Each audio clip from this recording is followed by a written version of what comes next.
नमस्कार. मी चिंतामणी सहस्रबुद्धे. रागरंग.com या यूट्यूब वाहिनीवर आपलं सहर्ष स्वागत आहे. मित्रांनो, राजकारणामध्ये वावरणारी सगळी जी मंडळी असतात ती वेगवेगळं तत्वज्ञान सांगत असतात. विकासाच्या कल्पना लोकांच्या समोर मांडत असतात. काही विचारधारा आमची आहे असं म्हणून सांगतात किंवा काही विशिष्ट एका विचारधारेसाठी म्हणून आम्ही राजकारण करतो असं सांगतात. प्रत्यक्षात त्याच्या पाठीमागं सगळे काय हेतू असतात हे सगळ्यांना पूर्णपणे माहीत आहे. राजकीय स्वार्थ हेच त्यातलं प्रमुख हेतू असतो. त्यांना कुठली ना कुठली तरी निवडणूक लढवायची असते, कुठलं ना कुठलं तरी पद मिळवायचं असतं किंवा आत्ता आहे ते पद शाबूत ठेवायचं असतं. त्यांच्या काही संस्था असतात, काही सहकारी संस्था असतात, काही शिक्षण संस्था असतात. या सगळ्या शिक्षण संस्था असतील, या सहकारी संस्था असतील, यांना त्याला संरक्षण हवं असतं. कारण शेवटी सरकारच्या हातामध्ये अनेक गोष्टी असतात आणि सरकार कोणत्याही गोष्टीमध्ये हस्तक्षेप करू शकतं हे त्यांना चांगलं माहीत असतं. त्यामुळंच पक्षांतर करताना फक्त सांगितलं जातं की आम्ही काही एका विचारधारेमुळं चाललेलो आहोत, आम्ही तत्वज्ञानासाठी चाललेलो आहोत, आम्ही विकास करण्यासाठी म्हणून पक्षामध्ये चाललेलो आहोत दुसऱ्या. प्रत्यक्षात त्यामध्ये काही नसतं. त्यामध्ये पाठीमागचं सगळं राजकारण काय आहे हे सगळं जनतेला माहीत असतं. अर्थात जनताही प्रत्येक वेळेला तसा सारासार विचार करून निवडणुकीमध्ये मतदान करेल असंही नसतं. त्यामुळे अनेकदा अशा स्वार्थासाठी ज्यांनी राजकीय स्वार्थासाठी पक्षांतर केलेली आहेत त्यांना सुद्धा त्याचा फायदा होतो असं आपल्याला दिसून येईल. सांगली जिल्ह्यात गेल्या काही दिवसात जर आपण पाहिलं, गेल्या काही महिन्यात आपण म्हणू की राजकीय क्षेत्रामध्ये पक्षांतराची जणू काही लाटच आलेली आहे. आणि विशेषतः भारतीय जनता पक्ष असेल किंवा अजितदादांच्या नेतृत्वाखालचा राष्ट्रवादी काँग्रेस पक्ष असेल, यामध्ये पक्षांतर करायची मोठी लाट आलेली आहे. एकनाथजी शिंदे यांच्या नेतृत्वाखालच्या शिवसेनेमध्ये फार मोठं काही पक्षांतर सांगली जिल्ह्यात तरी नजीकच्या काळात झाले असं दिसत नाही. परंतु अजितदादा पवार यांच्या नेतृत्वाखालच्या राष्ट्रवादी काँग्रेसमध्ये पक्षांतराचा एक मोठा टप्पा किंवा एक लॉट होऊन गेला. आणि त्यानंतर भारतीय जनता पक्षामध्ये तर सारखी भरती चालू आहे. आणि भारतीय जनता पक्षामध्ये प्रवेश करणारे वेगवेगळे मुद्दे मांडतायत, वेगवेगळी कारणं सांगतायत. आम्ही पक्षासोबत काय येतोय म्हणून सांगतात. सत्तेबरोबर राहून आम्हाला काही विकास कामं करायची म्हणून सांगतात. प्रत्यक्षात आपल्याला असं दिसेल की ह्या सगळ्यांचे काही ना काहीतरी हेतू आहेत.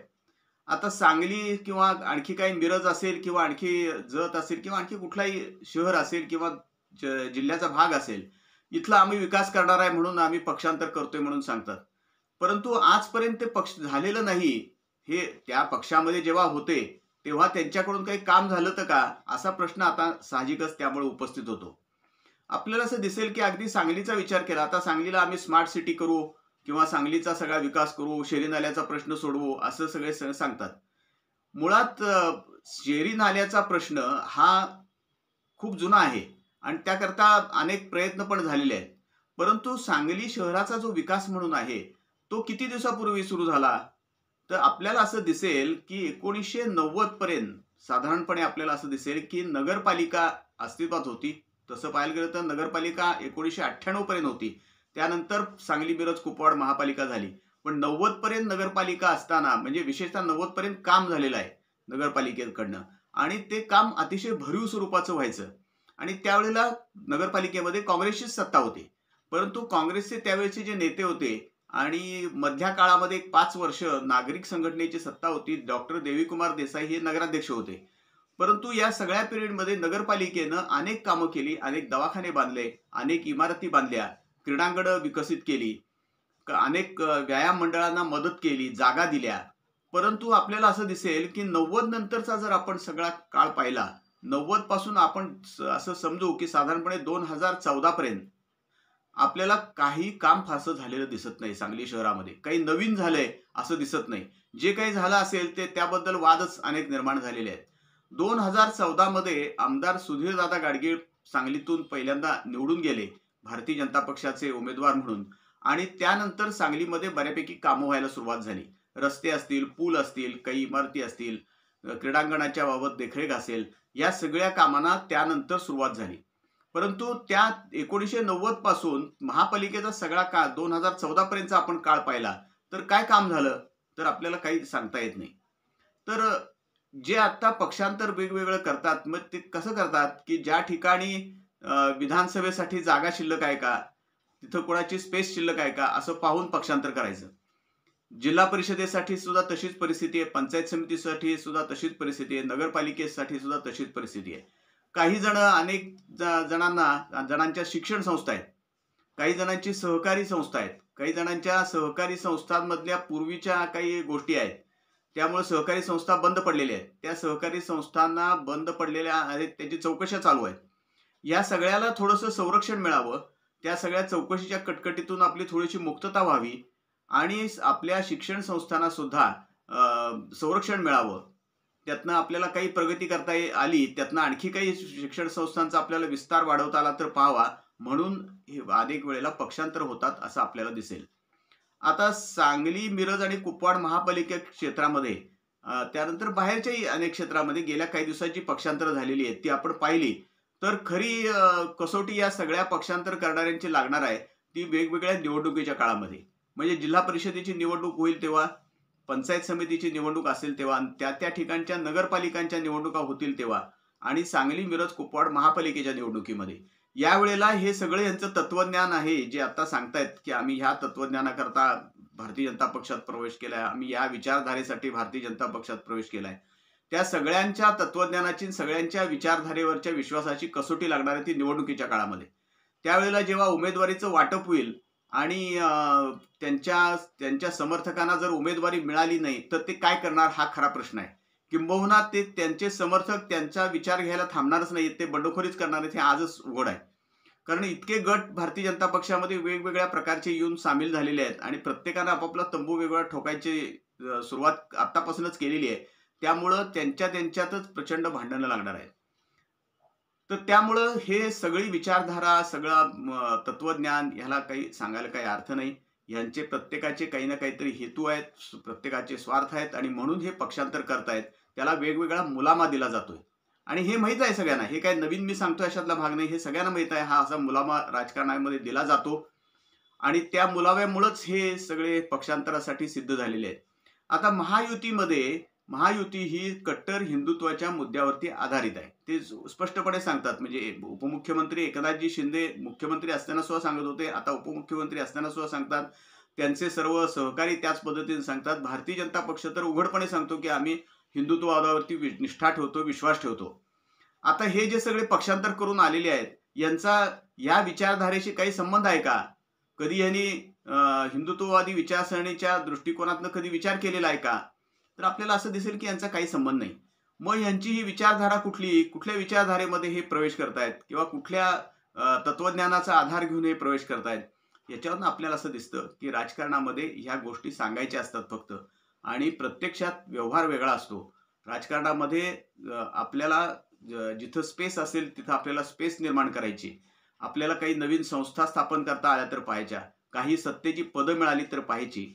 आणि ही सगळी मंडळी जी आज भारतीय जनता पक्षामध्ये किंवा शिंदे साहेबांच्या शिवसेनेमध्ये शिरतायत, ही किंवा अजितदादांच्या राष्ट्रवादी काँग्रेसमध्ये शिरतायत, यांना जोपर्यंत ह्या महायुतीकडे सत्ता आहे, महाराष्ट्रातली सत्ता आहे आणि केंद्रातली भारतीय जनता पक्षाकडे सत्ता आहे, केंद्रातल्या सत्तेपेक्षा सुद्धा महाराष्ट्रातल्या सत्तेला अधिक महत्व आहे.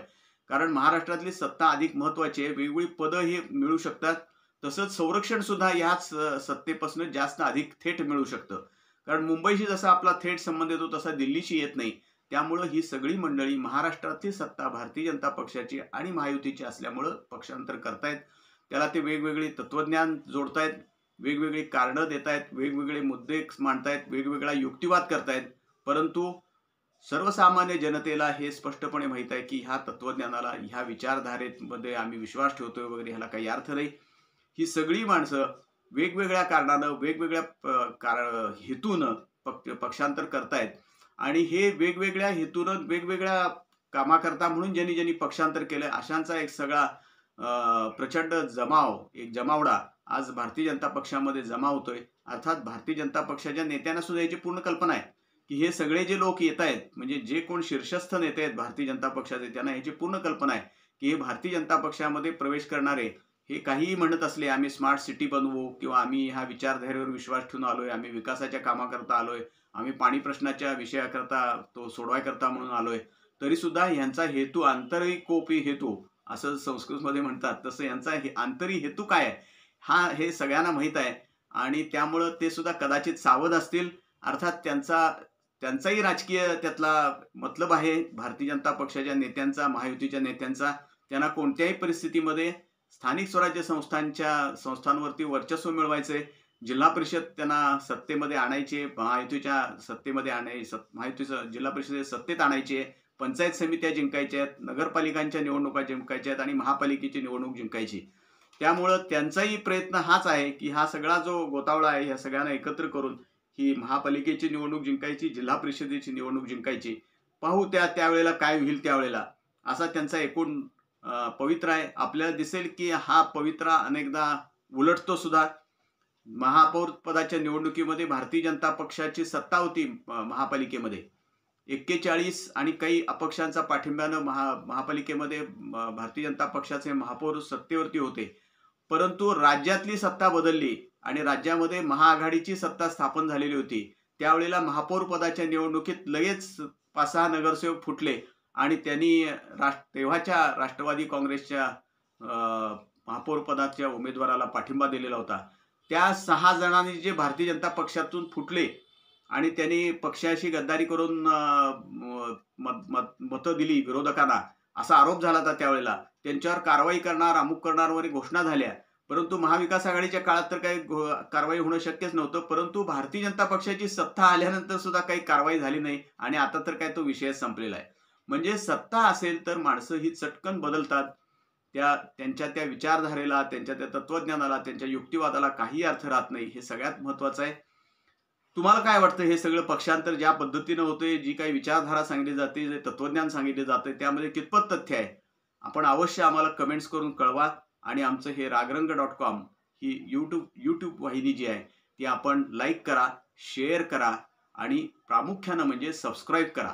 जेवढे तुम्ही सबस्क्राईब करत जाल त्यावेळेला तुम्हाला प्रत्येक नवा एपिसोड हा या चॅनलवरचा पाहायला मिळेल. तर सबस्क्राईब करायला बिलकुल विसरू नका, एवढीच विनंती करतो आणि थांबतो. धन्यवाद.